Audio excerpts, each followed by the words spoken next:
Click on Sales, Invoices, and select invoice that needs to credited. If you are returning goods to stock, you need to issue a credit note. Open the related invoice and tick the box that says Is Return, Credit Note. Then scroll to the Items section. To record the product as a return, adjust the quantity field by a negative value. As you're taking the material back into stock, enter the quantity as -1.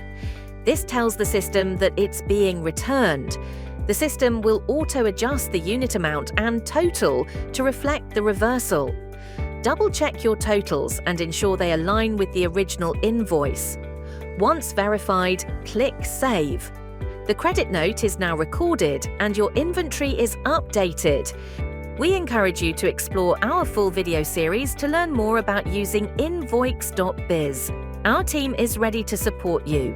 Thank you for choosing Invoix.biz, your trusted solution for efficient, compliant, and professional business management.